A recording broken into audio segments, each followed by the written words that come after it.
गणेश जी को जब घर में प्रवेश दो, गणेश जी को जब घर में प्रवेश दो तो गणेश जी का मुख आपकी ओर महाराज, और जब गणेश जी को विसर्जन भी करो तो गणेश जी का मुख आपकी ओर, पीठ नहीं,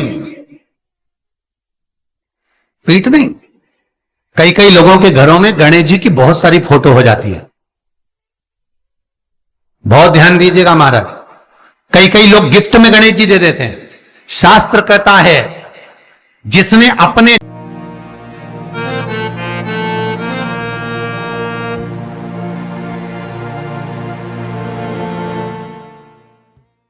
इस वीडियो में दी गई जानकारी सामग्री गणना की प्रामाणिकता या विश्वसनीयता की गारंटी नहीं है।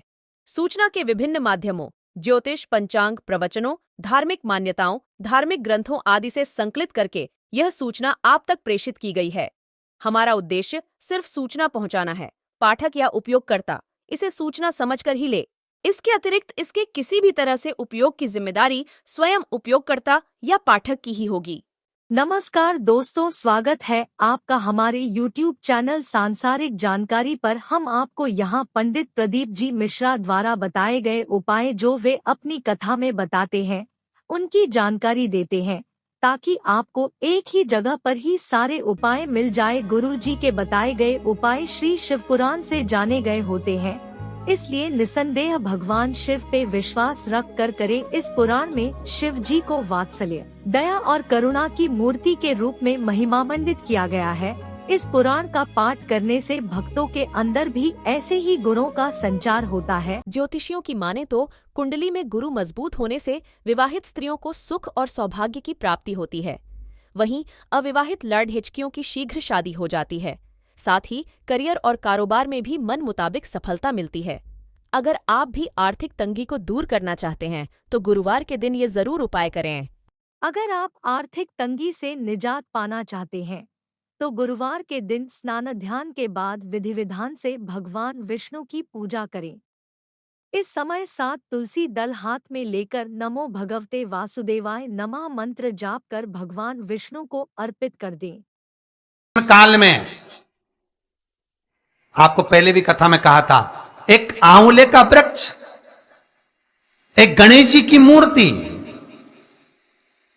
आंवले का वृक्ष, गणेश की मूर्ति, ये दो चीजें एक ऐसी हैं जिसको एक वो क्या बोलते हैं उसको, एक कुबेर का स्टेचू भी आता है जिसको कंधे पे पोटली रखी हुई स्टेचू आता है, वो गंजा बाबा रहे सो क्या बोलते हैं, हम लोग कहते कुबेर स्टेचू बोलते हैं उसको। ये भी गिफ्ट में नहीं दिया जाता। महाराज, यदि गणेश की मूर्ति, गणेश की प्रतिमा, गणेश का फोटो हम किसी को गिफ्ट में दे देते हैं तो हमारे घर की संपदा उस तारीख को लिखकर रखना, उसके बाद में धीरे धीरे छिन्न होने लगती है, संपदा टिकती नहीं है। 1 रुपया कमाओगे, 1.25 रुपया खर्च होगा। और घर के हर जगह पर गणेश जी की मूर्ति नहीं लगाना चाहिए। घर का फोटो, गणेश जी का फोटो हर जगह पर नहीं लगाना। जहां पूजन करते हो वहां लगा लो, जहां स्मरण करते हो वहां लगा लो, चल जाएगा। पर सारे घर में ना जाने कौन कौन सी दिशा में, और यहां तक कई लोग साल भर गणेश जी रखते हैं, तो उनसे भी निवेदन है साल भर गणेश जी रखो, मना नहीं है, पर गणेश जी रखना कौन सी दिशा में चाहिए उसका भी शास्त्र प्रमाण वर्णन करता है महाराज, उसका भी शास्त्र प्रमाण महाराज। लाते समय गणेश जी का मुख आपकी ओर हो।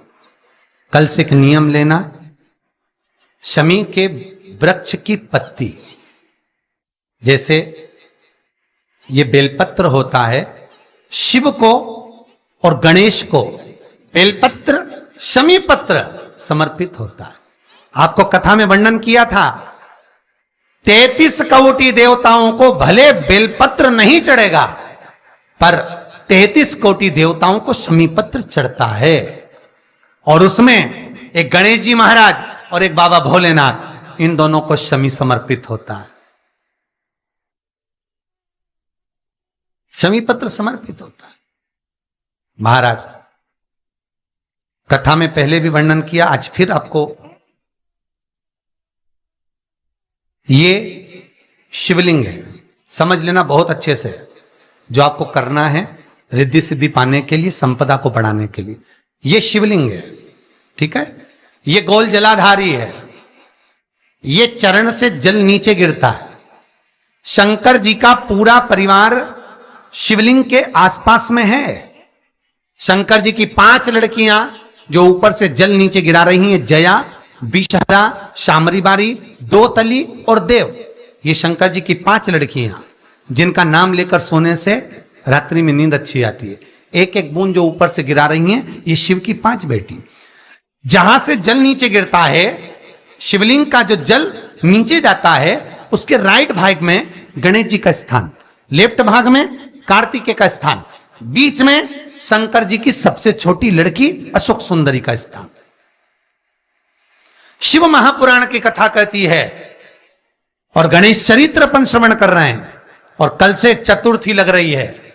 जिसके घर में संपदा की कमी पड़ती हो, बीमारियां ज्यादा फैल रही हो, बहुत कष्ट हो महाराज, बहुत ज्यादा दुखी हो महाराज, कोई काम नहीं बन रहा, बहुत तकलीफ में हो, तो शमी पत्र, शमी की पत्ती, जहां गणेश जी का स्थान है वहां पर 5 शमी पत्र 5 समर्पित करें और शंकर जी के ऊपर 3 शमी पत्र समर्पित करें।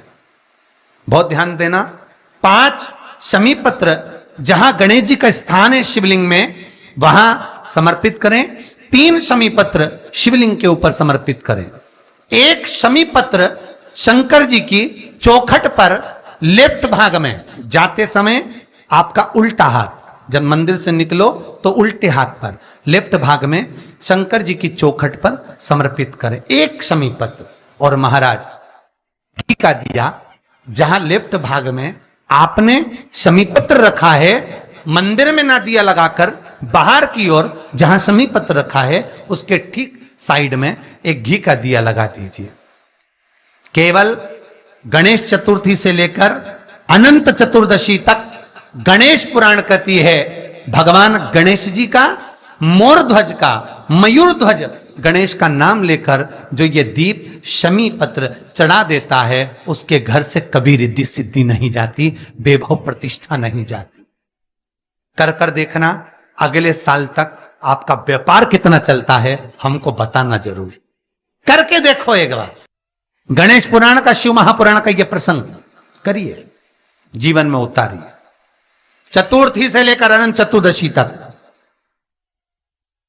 गणेश जी का मूल स्थान, आपको गणेश जी की मूर्ति पर चढ़ाने का नहीं बोल रहा है। क्यों नहीं बोल रहा है?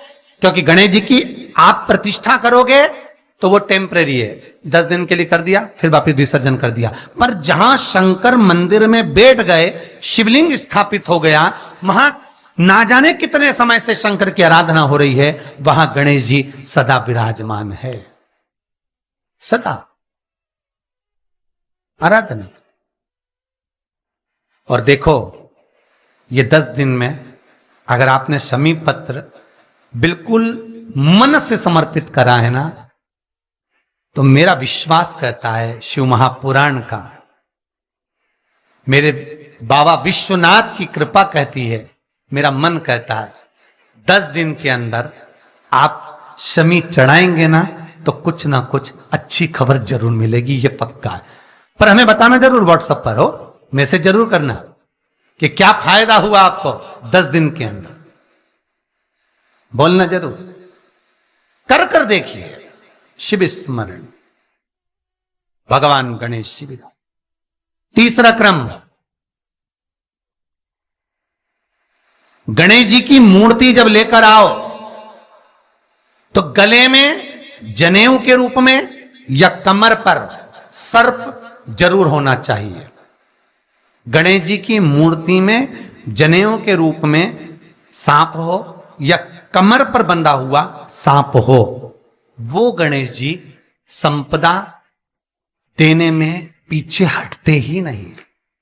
गणेश जी की मूर्ति में कंधे पे जनेऊ के रूप में सांप हो या पेट पर, कमर पर सांप बंधा हो, तो संपदा देने में कमी नहीं रखी, अपार संपदा। शिव पुराण कहती है चाहे सोमवार करो, मंगलवार करो, बुधवार करो, एकादशी करो, प्रदोष करो, तुम्हारी मर्जी पड़े जो व्रत करो, पर तुम्हारे चेहरे पर उस व्रत में प्रसन्नता होना चाहिए। अगर चेहरे पर प्रसन्नता नहीं है, भगवान उस व्रत को स्वीकार नहीं करता। आज हरतालिका तीज है, कल चतुर्थी है, पंचमी है, आप जो भी व्रत करो, आपके चेहरे पर एक प्रसन्नता का भाव होना चाहिए कि मैं आनंद से भगवान को रिझाने के लिए ये व्रत कर रही, भगवान को पाने के लिए होना चाहिए भाई। अगर गणेश जी महाराज आपके घर में आ रहे हैं, भगवान कृष्ण आपके घर में आ रहे हैं, भगवान राम आपके घर में आ रहे हैं, सदगुरु आपके दरवाजे पर पधार रहे हैं, भगवान गणेश जी महाराज आपके यहां प्रवेश कर रहे हैं, तो दरवाजे के दोनों कोने पर, दोनों दीवार के साइड में 2 स्वस्तिक बनना चाहिए, एक हल्दी का, एक कुंकू का। और स्वस्तिक बनाकर जब गणेश जी प्रवेश करें आपके घर के अंदर, तब 2 घी के दिए दोनों ओर जलना चाहिए रिद्धि सिद्धि के लिए। तब प्रवेश मेरे गणेश जी महाराज, सीधा चरण अंदर रखकर प्रवेश करिए और गणेश जी की स्थापना करिए। और स्थापना के समय पर 2 बिंदी, जहां गणेश जी बैठे साइड में कोई दीवार हो तो एक हल्दी की, एक कुंकू की बिंदी जरूर लगाएं। क्यों? जब आखिरी दिन हम अनंत चतुर्दशी के दिन गणेश जी को जब विदा करें, तो ये रिद्धि और ये सिद्धि, ये कुंकू और हल्दी की बिंदी नहीं, ये रिद्धि और सिद्धि हैं। बहुएं हमारे घर में रह जाए, भले बेटा काम पर चले जाए। क्या होता है, रिद्धि सिद्धि हम साथ में गणेश जी के विसर्जन कर देते हैं। अगर बिंदी नहीं लगाते तो रिद्धि सिद्धि गणेश जी के साथ चली जाती है। अगर 2 बिंदी हमने दीवार पर लगा दी तो वो रिद्धि सिद्धि घर में रह जाती है, गणेश जी जरूर विसर्जन हो जाते हैं। उसको रखो। तो दोस्तों, यहाँ पे हमारी वीडियो समाप्त हुई। उम्मीद करती हूँ हमारी ये जानकारी आपको जरूर पसंद आई होगी। हमारी वीडियो को लाइक जरूर करें और हमारे चैनल को सब्सक्राइब और शेयर करना ना भूले। जय श्री राम।